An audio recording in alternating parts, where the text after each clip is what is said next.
તો નમસ્કાર મિત્રો, ખેડૂત પોર્ટલમાં આપનું સ્વાગત છે અને હું છું ઉમંગ। આજના વિડીયોની અંદર આપણે વાત કરવાની છે તો ખેડૂતો માટેની એક મહત્વપૂર્ણ યોજના બહાર પડી છે, જેની અંદર ખેડૂતોને પીએમ કિસાન યોજનાના 2000 રૂપિયાના જે હપ્તા મળે છે એ તો મળશે જ, પરંતુ એના સિવાય પણ 2 લાખ રૂપિયા સુધીની સહાય જે છે તે વધારવામાં આવી છે। પહેલા મિત્રો આ યોજનામાં માત્ર 75000 રૂપિયા જ મળતા હતા, એને વધારીને 1 લાખ કરવામાં આવ્યા અને ત્યાર પછી હવે ફરીથી તેને વધારીને 2 લાખ રૂપિયાની સહાય કરવામાં આવી છે અને ખેડૂતો માટે આ ખૂબ જ એક મહત્વની અને કામની યોજનામાંની એક યોજના છે, જેના વિશે આજના આ વિડીયોની અંદર આપણે જે છે તે મિત્રો તમામ માહિતી મારે તમને આપવાની છે। સરળ ગુજરાતી ભાષામાં તમામ માહિતી આપવામાં આવશે, કઈ રીતના તમામ ખેડૂતો આ યોજનામાં અરજી કરી શકે, અરજી કરવા માટે કઈ કઈ લાયકાત હોવી જોઈએ અને અરજી કેવી રીતની કરવાની રહેશે, આખી પ્રોસેસ શું છે, કઈ રીતના પૈસા તમારા બેંક ખાતા સુધી પહોંચી શકે, તમામ માહિતી જણાવીશ આજના આ કામના અને મહત્વના વિડીયોની અંદર। વિડીયો તમારા માટે ખૂબ જ મિત્રો જરૂરી રહેવાનો છે, તો સૌથી પહેલા તો વિડીયોને છેલ્લે સુધી જોતા રહેજો। અધૂરું જ્ઞાન મિત્રો તમારા માટે નુકસાનકારક બની શકે, તો વિડીયો જે છે તે અધૂરો છોડવો એ તમારા માટે નુકસાનકારક બની શકે, તો છેલ્લે સુધી જોતા રહેજો। અને આવી જ સરળ ગુજરાતી દેશી ભાષામાં કામની માહિતી જાણવા માટે આ ચેનલ ખેડૂત પોર્ટલને સબસ્ક્રાઇબ કરવાનું ના ભૂલતા। તો ટાઈમ બગાડ્યા વગર હવે વિડીયોની શરૂઆત કરીએ તો મિત્રો ખેડૂતો જે છે તે ખાસ કરીને અત્યાર સુધી માત્ર 2000 રૂપિયાના હપ્તા પાછળ જ લાગ્યા રહે છે। એની સિવાય જે બીજી ઘણી બધી યોજનાઓ ચાલી રહી છે, ખેડૂતોને તેના વિશે જાજી ખબર હોતી નથી, પૂરતી નોલેજ હોતું નથી, જ્ઞાન હોતું નથી, એને કારણે ખેડૂતો જે છે તે લગાતાર 2000 રૂપિયાના હપ્તા પાછળ લાગ્યા રહે છે। પરંતુ સરકાર એવી અઢળક યોજનાઓ ચલાવે છે કે જેમાં સરકાર ખેડૂતોને લાખો રૂપિયા આપે છે અને કોઈ મિત્રો પહેલા ખેડૂત તમે નથી બનવાના, અત્યાર સુધીમાં હજારો ખેડૂતોએ આ સહાયનો લાભ લઈ લીધો છે, ખાતાની અંદર 2 લાખ રૂપિયા મેળવી લીધા છે। તમે પણ ના રહી જાઓ એટલા માટે હું આ વિડીયો બનાવી રહ્યો છું અને પ્રોપર એક માહિતી આપવામાં આવશે। મિત્રો તમે જાણતા હશો કે આ વર્ષે જે છે તે ખૂબ માવઠા પડ્યા, અતિ ભારે વરસાદ રહ્યા અને વર્ષ જે છે મિત્રો ખેડૂતો માટે ખૂબ કપરું રહ્યું, કારણ કે કમોસમી વરસાદ દિવાળી ઉપર પણ પડ્યો, ત્યાર પછી ઉત્તરાયણ ઉપર પણ પડ્યો અને છેલ્લે હોળી સમયે પણ પડ્યો। છેલ્લા 2 મહિનામાં 4 માવઠાના રાઉન્ડ થયા, ખેડૂતોના પાકની ધજા ઉડી ગઈ। જોકે મિત્રો સરકારે સહાયોની જાહેરાત કરી છે, ઘણાને સહાય મળી પણ ગઈ છે, પરંતુ એ સહાય મળવી અને ખેડૂતોને જે નિપજ મળવી એમાં ખૂબ જમીન આસમાનનો ફરક છે। સહાય 20-25000ની મળે છે, ખેડૂતોની અમુક મિત્રો નિપજો જે છે તે 2-3 લાખની પણ હોય છે।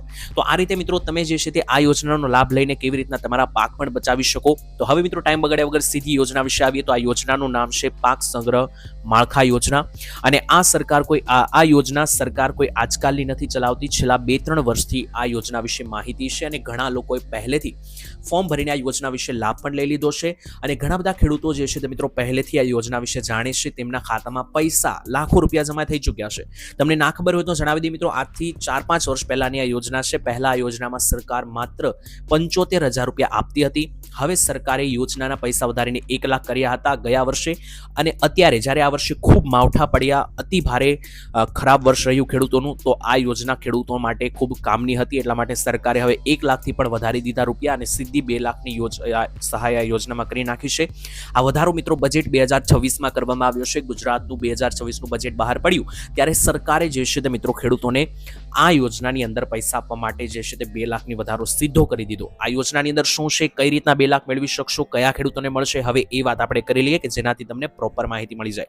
સૌથી પહેલા તો મિત્રો જે છે તે આ યોજનાનું નામ છે પાક સંગ્રહ માળખા સ્ટ્રક્ચર યોજના।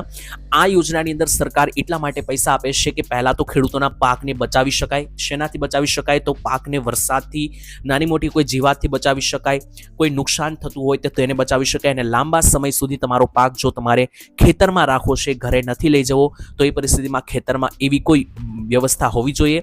ખેડૂતોને મિત્રો અત્યાર સુધી એવું કરે છે કે કોઈ પણ પ્રકારનો પાક હોય ખેતરમાં મિત્રો પૂળો વાળીને અથવા ખુલ્લેઆમ મિત્રો મૂકી દેતા હોય છે અને ત્યાર પછી જ્યારે વરસાદ, પવન, વાવાઝોડું અચાનક આવે એ પાક મિત્રો તહેસ નહેસ થઈ જાય છે અને ખેડૂતોને અહીંયા જે છે તે નુકસાન થાય છે। તો આ નુકસાન રોકી શકાય એટલા માટે દરેક ખેતરમાં ખેડૂતો જે છે તે પોતાની એક નાનું ગોડાઉન બનાવી શકે, એક નાની રૂમ બનાવી શકે અને એની અંદર પોતાનો પાક રાખી શકે, જરૂરી વસ્તુઓ રાખી શકે, એટલા માટે કે બીજા બધા નુકસાનથી એ પાકને બચાવી શકાય, અન્ય જીવાતો કે કુદરતી આપત્તિઓથી એ પાકને બચાવી શકાય, એટલા માટે સરકાર આ યોજનામાં તમને એક ગોડાઉન બનાવવા માટે, એક રૂમ જેવી સુવિધા બનાવવા માટે પૈસા આપે છે। હવે આની અંદર મિત્રો તમને સમજાવે તો કેટલી સહાય મળે છે, તો મેં તમને અગાઉ જણાવ્યું 75000 થી શરૂ થઈ હતી યોજના, હવે 2 લાખે પહોંચી ગઈ છે અને મિત્રો આની અંદર જે છે તે તમને કુલ ખર્ચના 50% સુધીની સબસિડી પણ મળી જાય છે, એટલે કે તમે જે ખર્ચ કર્યો હોય ઓલરેડી બનાવવામાં 50% રૂપિયા પણ તમને મળી જાય છે। શું બનાવવામાં આવે છે? તો મિત્રો પાકને સારી રીતે સાચવવા માટે ગોડાઉન બનાવવામાં આવે છે, ખેતીના સાધનો રાખવા માટેનો આ ગોડાઉન અથવા રૂમ બનાવવામાં આવે છે। કોણ કોણ લાભ લઈ શકે? તો મિત્રો તમામ ખેડૂતો કે જે ગુજરાતમાં રહે છે, ગુજરાત રાજ્યના A to Z બધા ખેડૂતો માટેની યોજના છે. કોઈ જાતિ એ કોઈ SC ST કેટેગરીને સ્પેશિયલ યોજના એવું કશું નથી. જનરલ કેટેગરી હોય કે કોઈ પણ જાતિનો વ્યક્તિ હોય, ખેડૂત હોય, ગુજરાતનો હોવો જોઈએ તો તમામ ખેડૂતો લાભ લઈ શકશે. બીજા નંબરે આ ખેડૂત પોર્ટલ ઉપર મિત્રો યોજના એ હું તમને એવું મિત્રો ભૂલી ગયો કે યોજના માટેના ફોર્મ અત્યારે ખુલ્લા છે. આ ખેડૂત પોર્ટલ છેલ્લા 1 મહિનાથી ખુલ્લું મૂકવામાં આવ્યું છે યોજનાના ફોર્મ માટે. તો વહેલી તકે ફોર્મ જો મિત્રો તમારે યોજનામાં લાભ લેવો હોય તો ભરી જ લેજો, કારણ કે હવે થોડા દિવસ રહ્યા હશે, તારીખો જે છે તે હવે જવામાં હશે, કારણ કે છેલ્લા ઘણા બધા સમયથી ફોર્મ ભરવાની શરૂઆત થઈ ગઈ છે. જરૂરી ડોક્યુમેન્ટ શું એટલે કે તમારે કયા એ પ્રૂફ હશે, દસ્તાવેજ હશે તમારે જોઈશે યોજનાની અંદર અરજી કરવા. પહેલા તો તમારું આધાર કાર્ડ જોઈશે. બીજા નંબરે તમારા 7/12 જમીનનો દાખલો, બેંક ખાતાની પાસબુક, એટલા માટે કે તમારા બેંક ખાતામાં પૈસા જમા કરાવી શકાય. જમીનનો પુરાવો એટલે કે જમીનનો દસ્તાવેજો અથવા જે કંઈ પણ ઓફિશિયલી કે જમીન તમારા નામે છે બતાવવા માટે જમીનનો પુરાવો જોશે, અને એક પાસપોર્ટ સાઇઝનો ફોટોગ્રાફ. આટલા ડોક્યુમેન્ટ સાથે તમે અરજી કરી શકશો. કઈ રીતના અરજી કરવાની રહેશે તો ઓનલાઈન પણ કરી શકશો, અને ઓફલાઈન જો તમને ના આવડતું હોય તો નજીકના કોઈ VC અથવા તો કોઈ પણ એવી જગ્યાએ કે જ્યાં યોજનાના ફોર્મ ભરાતા હોય ત્યાં 200-300 રૂપિયાનો મિનિમલ ચાર્જ આપીને પણ તમે યોજનામાં અરજી કરાવી શકો. પહેલા તો મિત્રો આ યોજનાની અંદર આ ખેડૂત પોર્ટલની વેબસાઇટ ઉપર તમારે જવાનું રહેશે. જો તમે જાતે ઘરે બેઠા ઓનલાઈન અરજી કરવા માંગો છો તો આ ખેડૂત પોર્ટલ ઉપર તમારે જવાનું રહેશે. પાક સંગ્રહ ગોડાઉન યોજના પસંદ કરવાની રહેશે, અને ત્યાં સિમ્પલ એક ફોર્મ આપેલું હશે. ઓનલાઈન તમારે ફોર્મ ભરવાનું રહેશે. યોગ્ય ડોક્યુમેન્ટ તમારા જે માગશે એ તમારે ત્યાં અપલોડ કરવાના રહેશે, જેમ કે આધાર કાર્ડ, 7/12 દાખલો, આ બધી વસ્તુઓ અપલોડ કરવાની રહેશે. અને યોજનાની અંદર તમારે સિમ્પલી આ રીતના અરજી સબમિટ ફોર્મ કરીને કરી દેવાની રહેશે. ત્યાર પછી તમારી અરજી જે છે તો એ જો જેન્યુઅન હશે, સાચી અરજી હશે અને અરજી પાસ કરવામાં આવશે તો તમે જે બેંક એકાઉન્ટ નંબરની પાસબુક આપી હશે એ ખાતામાં સીધા પૈસા જે છે તે જમા કરવામાં આવશે.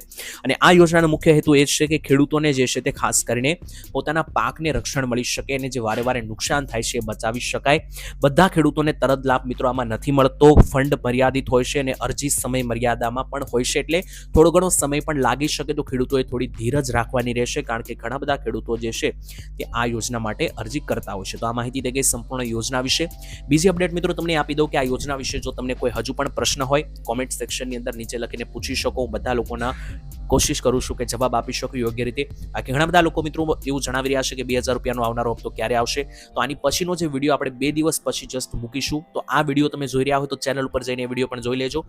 એની અંદર હું તમને કમ્પ્લીટ ડિટેલ આપવાનો છું 2000 રૂપિયાના આવનારા 23માં હપ્તા વિશે, કારણ કે 22મો હપ્તો આવ્યો અને ઓલમોસ્ટ 1.5 મહિનો થઈ ચૂક્યો છે.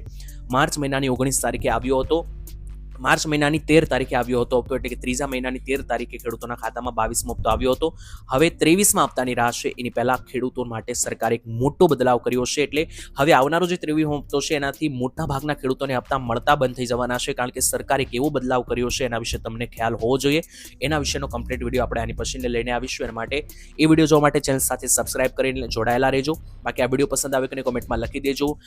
તમે કયા ગામથી વિડીયો જોયો એ પણ લખી દેજો, અને વિડીયો પસંદ આવે તો વિડીયોને એક લાઇક કરવાનું ભૂલતા નહીં. એનાથી અમને પ્રોત્સાહન મળતું રહેશે આવા ખેડૂતલક્ષી વિડીયો બનાવવા માટે, અને મફતમાં ફ્રીમાં ગુજરાતી દેશી ભાષામાં આવી રીતના કામની માહિતી જાણવા માટે ચેનલ સાથે સબસ્ક્રાઇબ કરીને જોડાયેલા રહેજો. તમને મળશે આવતીકાલે. ત્યાં સુધી આજ માટે આટલું જ. રજા આપશો. ધન્યવાદ. જય માતાજી, જય દ્વારકા.